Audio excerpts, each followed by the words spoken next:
Today I'm going to cover the best manipulation tactics that I personally think could be really useful for you, or at least interesting. And I'm going to rank them from day-to-day life to CIA level tactics. Whereas day-to-day life tactics might be the most practical and CIA level the most impractical, day-to-day life tactics have lower impact than those of CIA level. And I want to warn you, today there will be no fluff and bullshit, just pure methodology. So let's just start. And first of all, I want to define what is manipulation. Manipulation is in this case, or in this sense, certain actions of subject A that have an impact or an alteration to thoughts, emotions, or actions of subject B. And as a result of this, you as subject A can either get a benefit, both subjects can benefit, just subject B can get a benefit, or there's damage involved, or there is nothing involved at all, but then you don't have to manipulate at all. And I want to start here with the most practical day-to-day thing that everybody already does, and this is your physical appearance. Our physical appearance manipulates ourselves, but also other people. What do I mean with this? How do we manipulate other people with our appearance? So for example, there is the halo effect, where certain people with a neat attire, that really look good, that are handsome, and so on, that have good clothes, luxurious clothes, high money, high brands, have a certain halo attached to them. Other people see them and think to them, they need to be a good person, they need to be a moral person, because how they dress, how they perhaps behave themselves as well. And then of course there is the first impression, and first impressions matter. When you see someone, you instantly link certain things in your head to them. How do we manipulate ourselves with our clothes, with our physical appearance? We increase our social status through our clothes. We increase our self-confidence through our clothes. If we feel comfortable in our clothes, then we are going to act different than if you would not feel comfortable, of course. Let's move on with another practical technique that everybody can do in their day-to-day interactions, and this is mirroring. What is mirroring?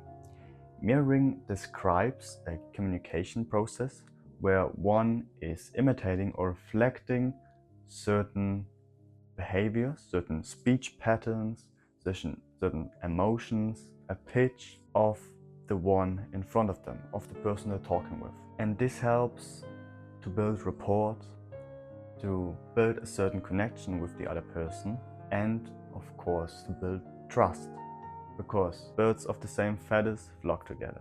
I want to just quickly dive into how mirroring works. All you need to observe. Look closely at what the other person does, how they pronounce certain words, how they tend to posture themselves, how they gesturize, but don't stare at them. Make it not so obvious. Make it a few glances now and then. When you are already holding eye contact, you will likely see certain things. You will likely notice certain patterns. Let's move on with linguistics, or the power of words. There is this saying that words don't hurt me, but this is really wrong, because negative words can hurt.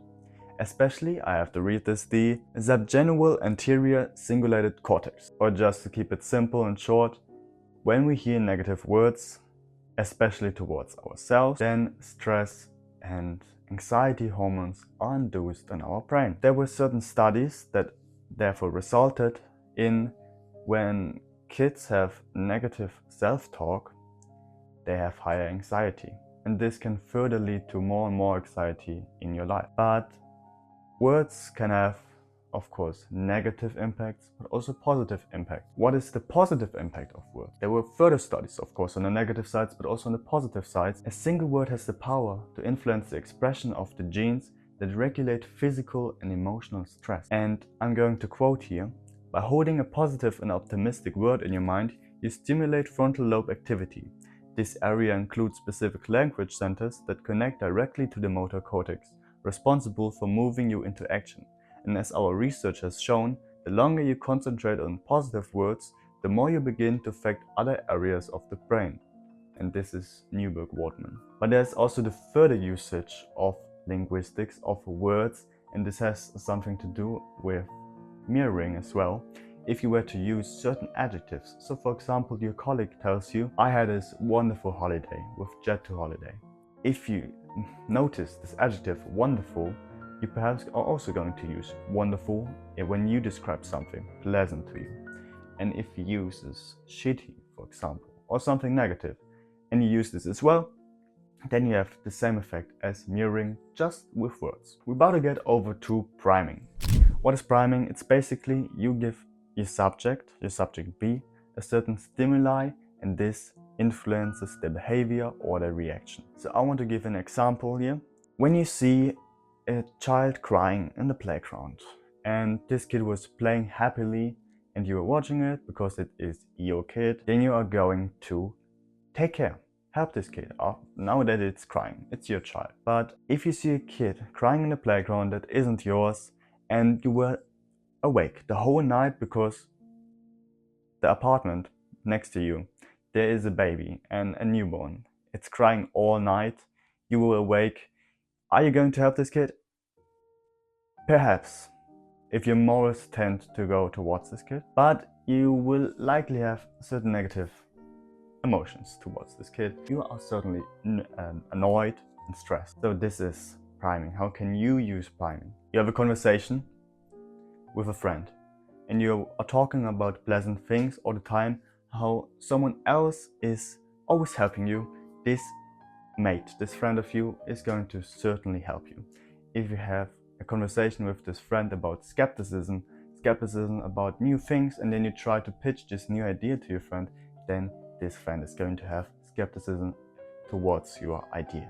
This is a method that is more openly discussed on the internet and is popularized by Chase Hughes, and it's elicitation.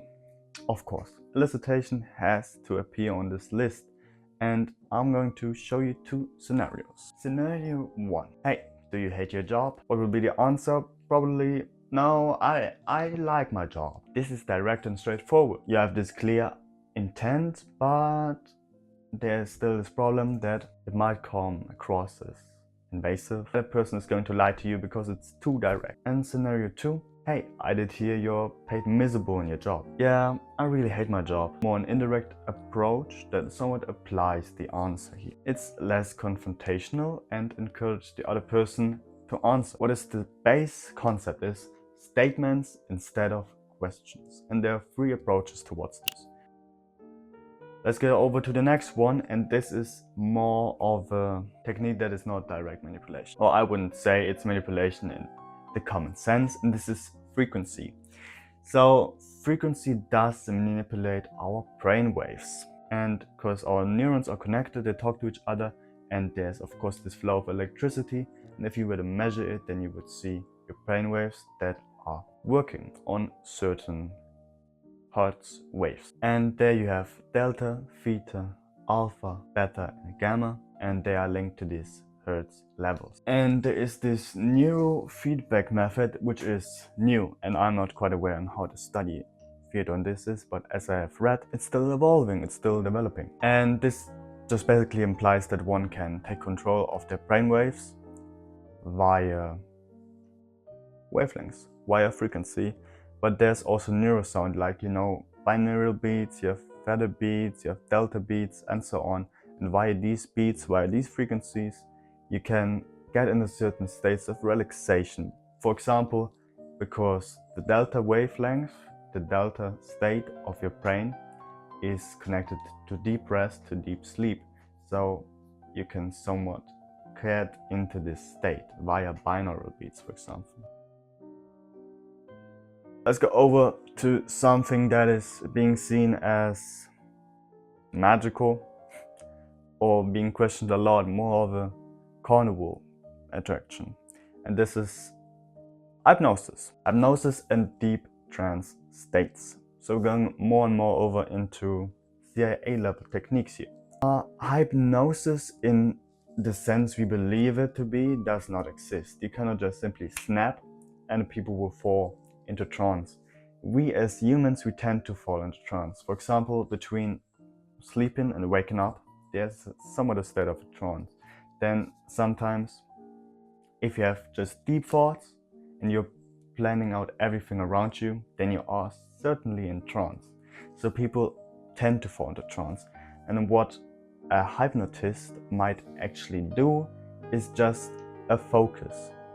He's focusing you onto this trance, onto certain elements in this trance state.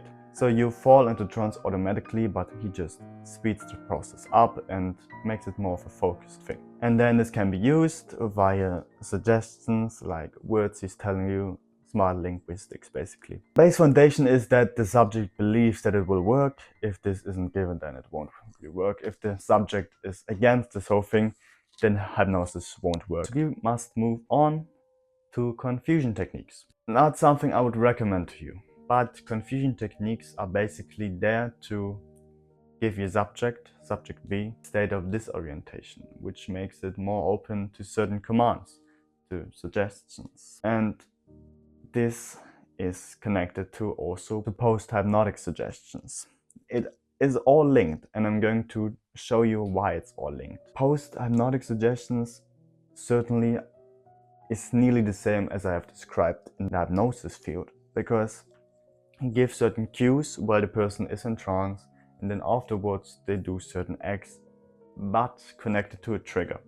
So if I tell you bomb, you're going to plant a bomb. This sounds really easy and sounds like something that doesn't exist only in movies, but it is certainly protocoled in the CIA files. Now, to tell you why I'm going to the CIA levels, this is nothing that you can use in your day-to-day life. And it's all linked to Project MK Ultra or Project Monarch. What now will follow is something I suppose that if you don't want to handle it or can't handle it, you should stop the video. But I'm going to tell you anyway. So the next step in manipulation techniques would be trauma. Trauma and torture. Certainly fear. So how would this work on CIA level? They would use electroshocks and torture. Certainly sensory deprivation and physical abuse in order to break you physically and mentally. What could they possibly do with this? They could alter your personality. And I must say I'm not quite aware how this works, and I don't really want to know how this works. But it is protocoled, and therefore I need to tell you, because it's just certainly interesting. And the last layer in connection with torture is dissociation. It's disconnecting parts of the brain, so to say dissecting them, where you can split someone's consciousness. And this sounds really crazy and I don't know how it works, but it works in covert situations where you can split up the consciousness of a person to alter their consciousness, to bring up the unconscious mind. And we know that the unconscious mind is certainly quite manipulatable, and where you can do quite a lot of things, whether to harm someone or to benefit them. But in these cases, it was quite obviously to hurt the person. You can create multiple personalities and let them do things that they don't want and they won't remember. And a good movie for this is The Manchurian Candidate. How is this achieved? I need to go into this. All of the things prior: trauma, post-hypnotic suggestions, hypnosis, then drugs, substances, psychedelics, physical abuse, and so on. And this makes a person suggestible and susceptible to commands and so on. And here's the final ranking of all the techniques from day-to-day life to CIA level, from most practical to most impractical for you, but from somewhat impactful to most impactful. Because the CIA level techniques are crazy impactful, but I would not suggest to anyone to do them, of course, and not to hurt anyone. Neither you nor other persons. So I hope you enjoyed this video, and we're going to follow up in the next one with certain other things that shape behavior and psychology. Have a good day.